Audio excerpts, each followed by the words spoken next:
අම්මේ මම පොඩ්ඩක් ඩොරිසන්ට ලැබ රස් කරලා දීලා එන්න. පොඩ්ඩක් හිටපන්. උඹට අපේ ගෙදර රස් කරද්දි තමයි මෙතන හදිස්සි යන්නේ. අනිත් උන්ගේ ගෙවල් රස් කරන්න යන්න පුළුවන් උඩ දාගෙන පුලිස් එළිය දාගෙන. හරි හරි අම්මේ මං සුටුස් කාලා එන්නම්. අම්මේ මේ හෙට මොරිස් පැරිස් යනවා. මම මේ පැටිස් ටික දීලා එන්නම්. පොඩ්ඩක් හිටපන්. උඹට මං අද පන්සල් යන් කිව්වම උඹ කිව්වේ මෙතන ස්ටඩීස් කරන්න තියෙනවා කියලා. අනික උඹට අර මොරිස්ට පැටිස් එක උස්සලා යන්න පුළුවන්. මම මෙතන පොඩක් කරීස් හදන්න දව කරන්න කවුම උඹේ අයිස් වලට මිරිස් යනවා. අනේ අම්මපා. අයියෝ අම්මේ අම්මත් හරියට පොලිස් වගේනේ.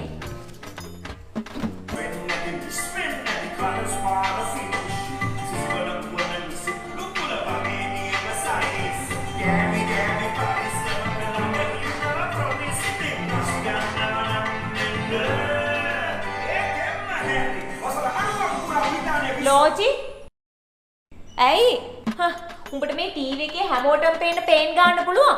ඒකට අපේ ගෙදරත් පේන්ට් කරන්න මම එකෙන්ම හැරිස් බ්‍රෂ් එක අරන් ආවේ අම්මේ. දැන් මේ පේන්ට් කරන්න හදන්නේ. ඒ කාලේ උඹලගේ තාත්තට තිබ්බා ගෑවෙනකොට ආසාවෙද? මොකක්ද? හැරිස් බ්‍රෂ් එක. එකෙන්ම හැරිස්